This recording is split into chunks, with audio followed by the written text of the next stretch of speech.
Well, hello, everybody. Hello, hello, hello.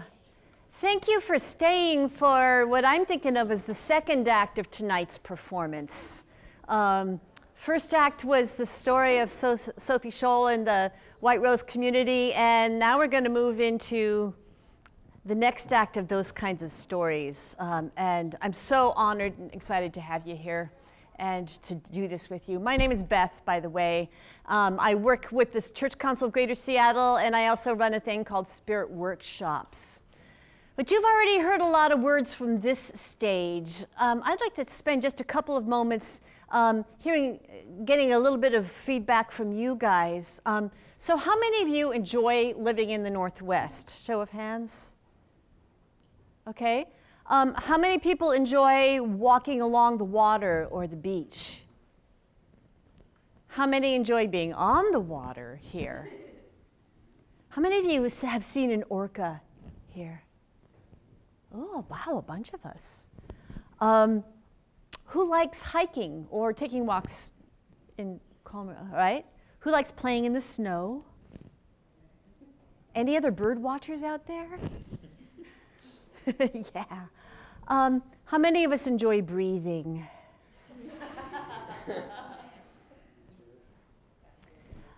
Well, you are here for the right part of the story because we love this creation, don't we? We love this beautiful, amazing, fragile, strong, resilient place. And how many of us feel that there are powers and principalities that are threatening it right now? Well, this is the second act of the story. In the first act, Sophie and the White Rose community, they felt that there were powers and principalities that were threatening things that were important to them and people that were important to them, communities important to them. And in the second half of these performances, these discussion nights, we'll have the faces and the stories of local people who feel that there are powers and principalities that are threatening people and things that are important to us that we care about. So thank you for being part of this second part. This is a series of panel discussions that happen on Thursday nights during the run of this show. And I'd like to thank Taproot Theatre for so boldly allowing activists to take your stage. Rather brave, isn't it? And the Church Council of Greater Seattle, my workplace, which gets people of faith to work with many other folk for justice. And the folks who are helping to make this possible, the Sheri and Les Biller Family Foundation, and our amazing guests tonight. So can we have a round of applause for... And of course to you, because every story has to have a community that shares it. Right, so here we are. So I am amazed and delighted and honored to be sharing the stage with these gentlemen, and pretty soon they'll be sharing their stories. We have here Karen Uman, who is a community organizer, a gardener, an anarchist punk rock musician, and who notably is a plaintiff in the lawsuit Juliana versus US, where a bunch of youth, yes, a bunch of youth are suing the federal government for endangering their lives by not addressing climate change. Is that accurate? No. Yeah. Well, no, it's not. Okay. The government is causing climate change, and through their actions to cause and exacerbate climate change, that's the harm. Important distinction. It is an important distinction. Yeah. The government has certainly not done nothing. They've done a lot of things. Yeah, there you go. Yeah. There you go. This is what happens when you get deep into your story. And that is a lawsuit that is making serious connections going up into the legal justice system. It's really exciting. And Michael Foster, who is a climate activist and what they call a valve turner. Isn't it amazing? Practicing civil disobedience by turning off with a community of others the valves that are bringing tar sand oil into the US all simultaneously in 5 different spots. And now has the privilege of being a felon because of that act of civil disobedience, and I think is rather glad about it. Yes, very much. So thank you for your willingness to be here and to share this story. So we came up with 3 questions to sort of help us bridge what our experience is, and these people that have now done things that are as impressive as many big activists have done. How do you start? How do you get started on doing this? And what's the process? So we've got 3 questions for you. The first question is, what was your first step into being an activist? And Kieran, would you be willing to start? Yeah. Yeah, this is something I think about a lot. And I think it's kind of hard to say what the first step is, but watching, because there's so many kind of points that I could talk about from my sort of personal journey, I guess. But seeing as we're in, first off I want to say thank you for being here and thank you for putting this all together, and I think this is really cool to have this kind of conversation in dialogue with a story, because I think there's a lot to learn from stories. My first step in this context was watching Star Wars. And to give a little background on me, I'm not a Christian, but I grew up in the church. I grew up in the United Church of Christ. My mom is a minister, and it's a very progressive church.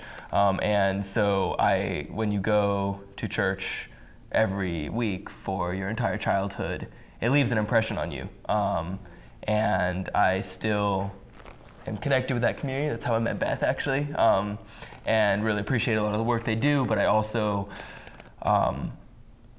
growing up in a church, I grew up with stories. And I still see some value in the Bible, and I recognize why people like it, because even though maybe for me personally it's not the ultimate book, but I think I learned that we can understand and learn things about our lives through stories. And I don't know how you experienced the play tonight, but for me, I thought a lot about a lot of different things, and it made me think about when I first watched Star Wars. And I must have been, 11 or 12, and still kind of trying to figure the world out. But for me, Star Wars put this kind of, when you watch stories, you put yourself, a good story will make you put yourself in the role of the characters, right? But you're not going to put yourself in the role of all the characters. You're going to you kind of pick favorites, and we all kind of know, story, it's interesting, with Star Wars, you know who the heroes are, you know who the bad guys are. In our day-to-day life, sometimes it's not that clear and simple, and I don't think it should be, but also, for me, when I watched that, I wanted to join the rebellion. So I did some research, and I figured out where the rebellion was, and I joined the rebellion. When did you join the rebellion? How long after you saw that? Oh, that's a good question. It was a couple years, well, I don't know. I think it was a couple years before I was old enough to figure out how to do that. Fair enough. When I first joined my first kind of radical environmentalist direct action group, that's when I was okay, I found the rebellion, but it took me a few years to find that. But yeah, I think I didn't really come to terms with why Star Wars was a first step for me until I started studying sociology, and I read Toni Cade Bambara's, a black feminist author, who has a quote that really changed my whole perspective on a lot of things. That she says that the purpose of an author is to make revolution irresistible. The purpose of an author is to make revolution irresistible. I watched Star Wars for fun, and then I tried to get myself arrested. Yeah. Yeah, stories are important. Michael, what were your first steps into activism, or one of them? Yeah, it's funny because I could do this. It's I'm thinking all these points along the way, but the truth is, we all have influences, whether it's Star Wars or for me, Thoreau, a very strong religious upbringing. But probably I was happy to be a green consumer and just expected everybody to be like me because I was having so much fun and saving so much money and living such a clean, healthy life until way past the time when we crossed that threshold, the deadline. And I think it was after the Gulf oil spill, because I grew up in Houston, Texas, and seeing the Gulf of Mexico filling with oil for 90 days after President Obama announced that we would open up offshore oil drilling, that was too much for me. Because we were supposed to stop drilling for oil in 1998. That's when we were supposed to stop. So then activism was just about getting involved with my kids' school. I started volunteering to do climate talks in kids' schools and my friends' schools and science classes. And then it just grew, and pretty soon I realized they need to get organized. So I helped kids organize, like, Cub Scouts. And I was helping them learn how to plant trees and talk to leaders and introduce legislation and sue the government. So we organized the lawsuit against Washington State, and then they won the lawsuit against Washington State. And then things really got crazy because Governor Inslee, the climate governor, sent out an email saying, if you're as proud of these kids as I am, if you love clean air as much as I do, donate here for my re-election. And then a few weeks later, after he maneuvered to start a clean air plan to get out of the ruling, he appealed the ruling that was a landmark historic decision. After meeting with the kids and telling them, okay, we're going to do this. So back when we started that lawsuit, they needed 6% reductions per year globally, and to plant 10 years worth of human pollution back into the soil. Today, this week, somebody came out with a report that said we need to cut our emissions 18% a year, and we need to put about 15 years worth of pollution back into the ground. So it's gotten so much worse even since we've known that the crisis was burning. In the last 20 years, we've done more damage to the planet than we did in all industrial history until then. So, yeah, we know it's real. Yeah. Let's go back into the story. I want to actually throw in a slightly different question because you've both touched on this. You've both mentioned that people can get involved in politics and influence political action, but you've also both said politics isn't necessarily where you want to put all your energy. And could you speak briefly to why? Give me 3 sentences on why not politics only. Why not? Politics involves an essential compromise between people with different opinions, and climate change is not about opinions anymore, and compromising with opinions that negate the science.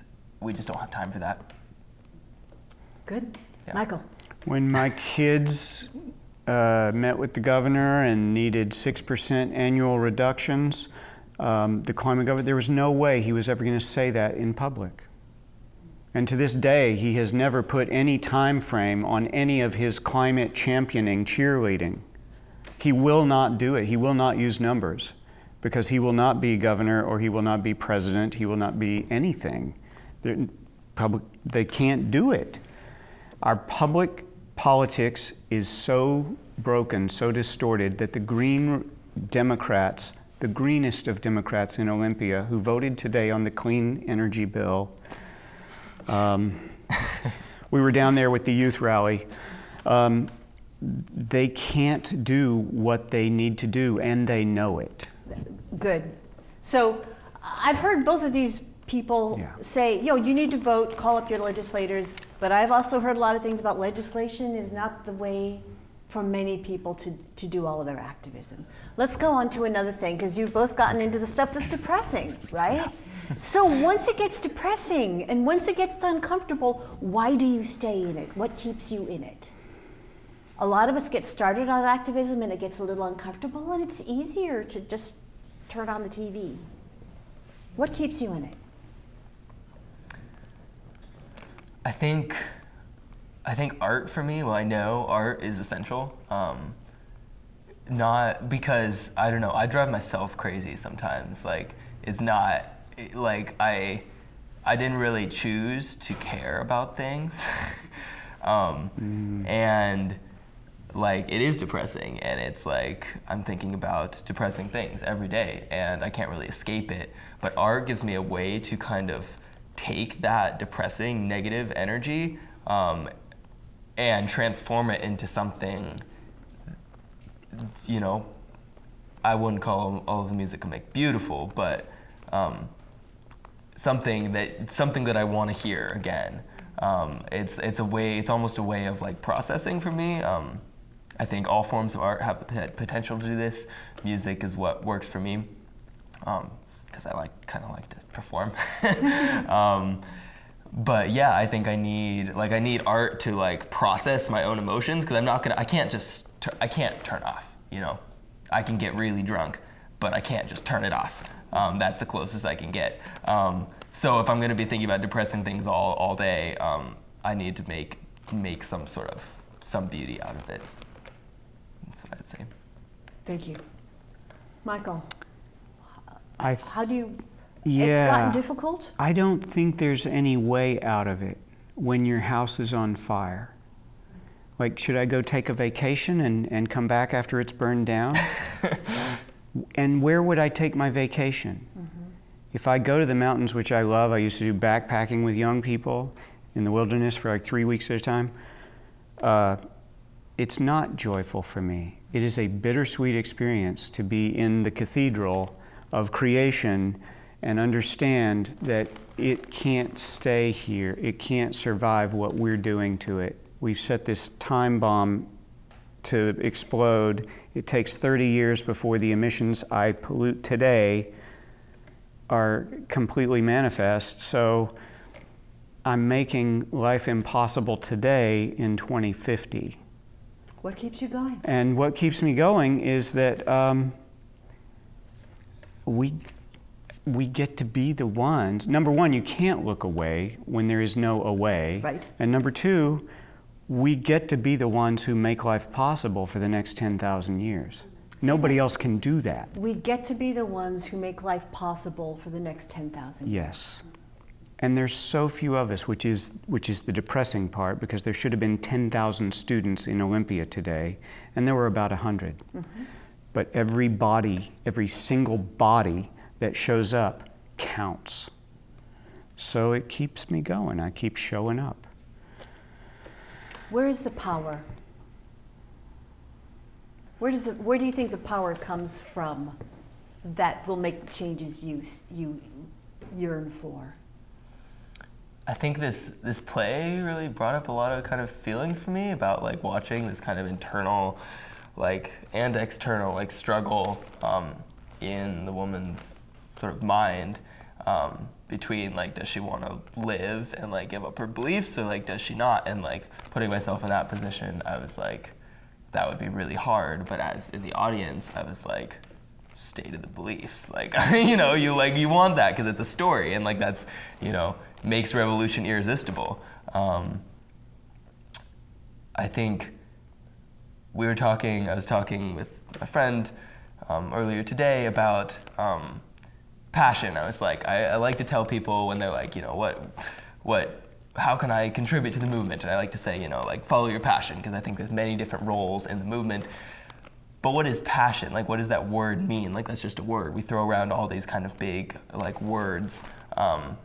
And we were talking, and she said, passion, there's a feeling, there's an internal feeling. She was like, don't even say passion. Oh, I already said it. But we don't need that word, because there's a feeling. There's a red burning inside your body, or maybe it feels different for you, but for me it's it's a feeling. Like I said before, I can't escape. I can't stop thinking about things. It's just whether I'm protesting or singing songs. It's very different things, but the same thoughts are going through my head. And so I think that power comes when we feel that. I think when we spend so much time, all of us, doing things that doesn't give us that feeling, because that'd be exhausting if you had that feeling all the time. But we spend so much time doing those things, and I don't, at least for me, like I don't do all of those things with the same kind of passion. Like a lot of life is going through the motions, but I think when you experience that feeling, I think that's where that power comes from internally, and we exist in community. We don't exist as individuals. Yeah.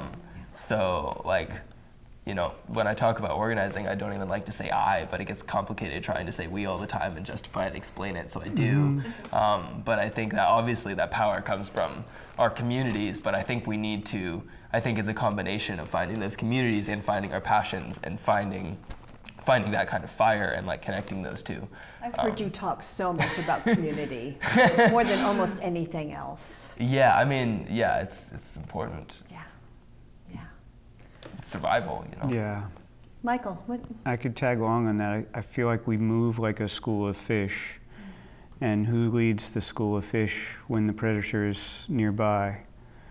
And we change direction in, you know, a split second, and it's our proximity to each other and things that we don't fully understand in psychology, but we do cue off of each other in so many ways. So community is everything, and especially when you see a world that other people are ignoring, which I think was part of the text of this play. That we are living in two worlds right now. One world is destroying and devouring the world our young require. They will not survive our destruction. That world is invisible and only exists because we are successful. If it were not for our success and our work and our jobs and our paychecks, this destruction would not be happening. So which world will you live in? So you make sure you have that school around you. Yeah, the school is connect. everything. The school is everything. Yeah. And then when I was in prison, it was very strange. You know, this sounds like a hallmark or a cliche, but the bars were on the outside. And it was so easy to be in prison. I can't tell you how easy it was to be there, because I knew why I was there. I was on the right side of history. I had people writing me from all over, people sending in books all the time. There's a Books to Prisoners rally in the morning, by the way. And yeah, it was remarkable what people were telling me they were doing and the commitments they were making, because I was sitting there meditating, doing yoga, reading, journaling, stuff that I can't force myself to do on a typical day in the outside world. But in the outside world, we're free to consume everything, and the advertisements are coming at me continuously through my phone and my computer, and I'm being bombarded by all this stuff, and I have all these choices of how and what and how much to consume. I am not free. I am not free to stop poisoning my young. And I am not free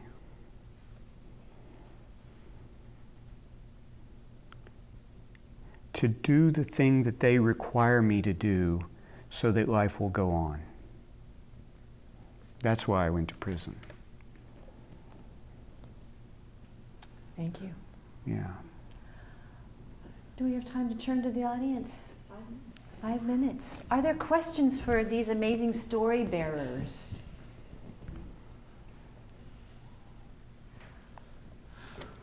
Yes. Who are your heroes? Who are your heroes? Oh man. Thoreau was a hero. I actually, this is embarrassing almost, but I got to play Henry David Thoreau in a high school play, and I had no idea how much it was going to show up in my life later on. You know, I don't think I was even very good in the play, but you know, 30 years later. He made his mark. Yeah. Patti Smith. I read Just Kids. I don't know if any of you read that book. But I don't know, a friend lent it to me only last year, like pretty recently. And I was just struck by how she was like, I'm gonna make art. She found someone to make art with, and then they just made art. You know, they made, you know, you could say they didn't really compromise. They just like were like, okay, we're gonna live really simply. You know, we're gonna scrounge for food. They had this kind of crazy life of adventures that went from, you know, living in the gutters to hanging out with famous celebrities. But at the end of the day, they were just like, we're gonna just make art together and find community that does that. And there's been so many times in my life, like now I'm about to graduate college, and I'm like, oh, I gotta get a job, or I gotta like survive. And Patti Smith didn't put survival first. And I think I don't have a career, I have the work. Yeah. Yeah. Thank you. Any other questions? What are the communities that you are working with? Yeah, well, for one, I'm a plaintiff on Juliana versus U.S., which is a federal lawsuit against the federal government, claiming that their actions to exacerbate and cause climate change while knowing what they were doing for the past 60-some years are in violation of our constitutional rights to life, liberty, and property. It's a very complicated lawsuit, and I could go into the nitty-gritties, but there's information out there to find, and at the end of the day, we're trying to hold the government accountable for what they're doing and bring science into climate policy. And the government doesn't like it and didn't think they could take us seriously, but we filed 4 years ago and we're still on our way to trial. So that's kind of the main thing. And I've been involved in a lot of other kind of grassroots organizing around here, but at the time being, well, I guess I would say my other organizing kind of venture is I live in a house venue, and I organize concerts with a collective and play shows, and many of our bands, you know, are political and in that sense, but I also think like the act of like centering a community around art has a lot of power, and I'm only just starting to learn the extent of that power. Which is cool. Yeah, and it's quite a community in the Children's Trust lawsuit, because Yes. there's 21 youth from who have been together now how many years, right? Well, when we started, the youngest plaintiff was 7, and now he's 11. Yeah. So they've become an extended family. certainly, Yeah. Yeah. Yeah. Yeah, thank you. That's Yeah, important. that's key. And for me, I got a group going for kids called Plant for the Planet that was actually started in Germany a few years earlier. And I just got back from a retreat at Mount Rainier with like 32 of us, families. We were out there planting trees, making plans, talking about some of these thoughts and feelings. Where's the power? What are the things they want to work on this year? And the crisis we're in, and it is devastating. Some of the young people are just new to it, and they're very excited about, you know, going out and talking to their legislators. And some of them have been around for a few years, like a couple who are in the case, and they're thinking we need to do a hunger strike, maybe one without an end. And for young people to be thinking, you know, it doesn't make sense to be in school. It doesn't make sense to plan a career. We just have to do whatever we can with our vulnerability to let people know that we're not going to survive this. We have to stop the pollution today, period, the end. It's that, and that's the message Greta Thunberg is sharing that is making headlines now. But the other communities, 350 Seattle is a very active community. There's a couple folks here. I helped co-found 350 Seattle a few years back, and then the Our Children's Trust, bringing that group together in Seattle. So there's a couple of different communities, and the Climate Reality Project, which is the Al Gore thing, going out and educating people. I stopped being a mental health counselor so that I could do all of these things. And I try to live without money because every dollar is soaked in oil. And it's something I take from somebody who got it by burning fuel, and I spend it and I give it to somebody who's going to burn fuel with it. So if I just can not touch the stuff, maybe we got a shot, because I think we can live without money. I don't think we can live with it. So this takes us to some of our final thoughts. Not all of us are going to get to the place that Sophie does. Not all of us are going to get to the place that these amazing activists have. But most of us, if you're here right now, you're here because you're feeling the call to take a step.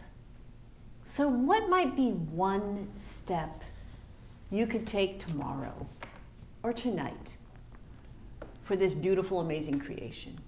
Think quietly to yourself.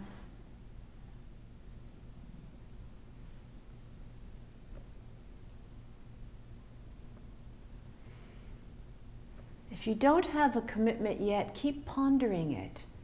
And the handout will have some ideas on it as well. Because it's taking the next step is what's going to get us along with the story, and finding your school. I've heard these people talk so much about community and neighborhood and just taking the next step in this story that is really worth being part of. Really worth being part of. So I honor you and I give thanks for you for staying to be part of the second act. Can we give some applause and love to these people?